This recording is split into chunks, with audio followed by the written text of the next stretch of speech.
Hello students, welcome back to today's video class.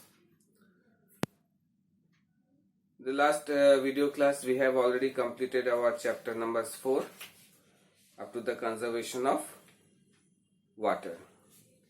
We have seen how what are the main causes of water pollution, how water pollution can be reduced and minimized, and how to conserve the water. In today's video class, I will discuss few questions from your exercise. The first question of this exercise, that's section 1, name the following. A. Universal solvent is water. Extreme reduction in dissolved oxygen in water, that is eutrophication. Natural process of circulation of water from earth surface to the atmosphere and back to the surface is called water cycle. A tank in a water purification unit in which alum is added to water and left undisturbed is called sedimentation tank. The process of speeding up of sedimentation is called coagulation or loading, in which we use alum. Okay. The next question is choose the correct option. The natural source of saline water is seawater. The water fit for drinking is called potable water. Which of these are the waterborne disease? So fever, influenza, typhoid and cataract is obviously typhoid. Evaporation and condensation are processes involved in water cycle. Number 5, preventing water leakage from the tap is a step toward conservation of water. Now the true, false and correct the statement. Planting more trees in called deforestation. No, it's planting. Always one thing I want to say regarding this, that to correct the false statement, always change the don't change the subject of the sentence. Suppose if I am saying planting more trees is called deforestation, so we have to keep the planting of more trees. What we call it, planting of more trees is called afforestation. But some of you, what you do, you will write cutting of more trees is called deforestation. So you don't change the subject, you only change the incorrect word with respect to the main subject. Here the main subject is planting of more trees. So what we call planting of more trees is called afforestation. Avoiding excessive use of fertilizer and pesticides is one of the water conservation method. No, avoid excessive use of fertilizers is not the way of conservation of water. Cholera, diarrhea, gastroenteritis and dysentery are waterborne disease. It's true. A solution that contains more dissolved solute than could be dissolved in a specific temperature is called a saturated solution. So what is the subject here? The solution that contain more dissolved solute than could be dissolved at a specific temperature is called unsaturated solution. It's called supersaturated solution, when more dissolved is okay. So don't change the subject, you have to change only word that is related to the subject if it is incorrect. Now increase in temperature is one of the factor that affect the formation of a solute. Yes, increase in temperature is one of the factor that always increase the solubility. Okay, so this is the true statement. Now choose the correct option to fill the blanks. Question number D. Number 1, a solution in which more solute can be dissolved at a specific temperature is called unsaturated solution. Dash is a property of particular solute to dissolve in a particular solvent is called solubility. Solubility is measured as an amount of dash that dissolve in a given quantity of dash. So amount of solute that dissolve in a given quantity of solvent at a given temperature to form a saturated solution. Next, number 4, dash waste include fertilizers and insecticides. So agricultural waste includes both fertilizers and pesticides. Dash is a process in which water become excessively rich in nutrients, is hypoxia. Okay, because eutrophication is a process in which water become less of nutrients. Next, dash is a cause disease caused by contamination of water. Cholera, tuberculosis, it is cholera, it is waterborne disease which is caused due to the contaminated water. Next, number 7, dash is a condition of low oxygen in water body. So hypoxia and diarrhea, it is hypoxia, it is a low oxygen in the water bodies. So these are the short questions of this chapter. Now I will discuss section 2. Give reason for the following. Contaminated water is unfit for drinking. Yes,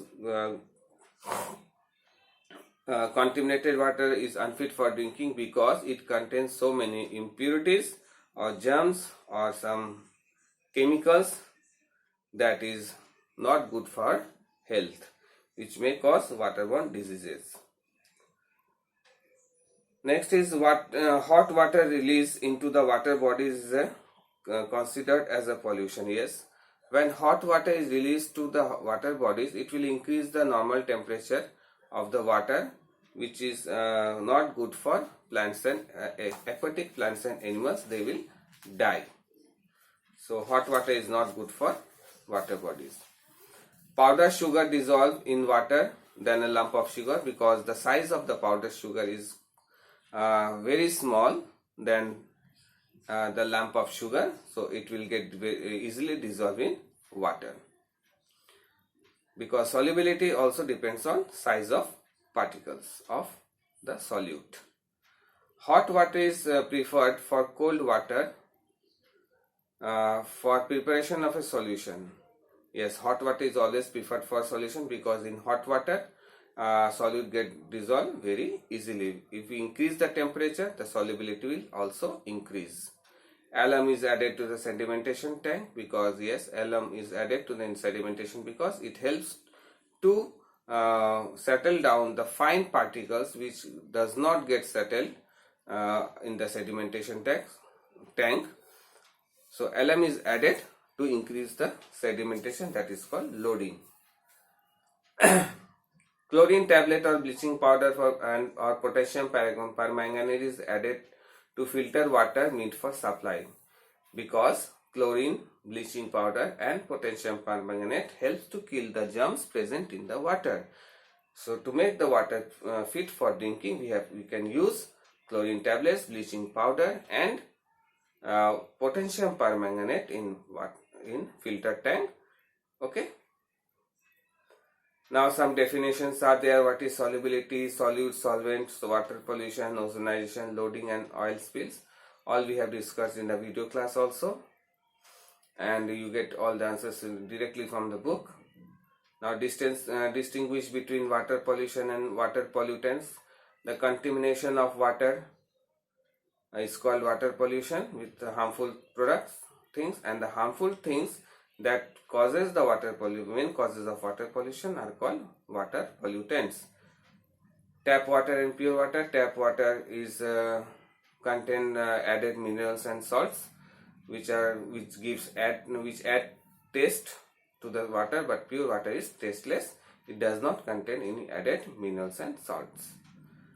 Boiling and filtration method for purification of water. Boiling, which helps to kill the germs to purify the water, and filtration only filters the solute particles present in the water. Okay. Potable water and distilled water. The water which is fit for drinking is called potable water, and the rainwater which does not contain any minerals and salts are called distilled water. It is used for mainly medical purpose and it is good for electricity. Unsaturated and supersaturated solution, a solution in which some more solute can be dissolved at a specific temperature, is called unsaturated solution. But when no more solute can be dissolved even in increasing the temperature, is called supersaturated solution. Now name the following three sources of water, three sources of river water. So river water, name three sources of river water, mainly small streams, rain, and sometime from underground water also, water springs. Three factors affecting the rate of formation of solution. Solubility increases, due to by increasing the temperature. It depends upon the size of the particles. Any three waterborne diseases. Typhoid, cholera, diarrhea. Three types of surface water: river, pond, and lakes. Three chemicals used to kill the germs present in water, that is chlorine, then bleaching powder, potassium permanganate. Three water pollutants: sewage water, water that comes from the factories, okay, and washing and cleaning of utensils in the river bodies. They are main causes of water pollutants. Three properties of polluted water. So the three properties that by which we can say that the water are polluted are agricultural waste, industrial waste, domestic waste, and also oil spills. These are given in your book. Other than this, there are so many other water properties of polluted water. So these are the short questions of this section 2. In the next video class, I will also explain the short answer type questions from page number 92. I and J I will discuss in the next video class. Okay. So I think you have all understood this chapter very well. I have asked a few questions in your video class also. So many of most of the students have gave the answer very nicely. Okay. So even though if you are having any doubts in this chapter, you can ask me in the next video class, okay, or you can text me in the WhatsApp also. Okay, thank you very much. Thank you for watching this video. I hope you have understand all the things which I have discussed today. Thank you.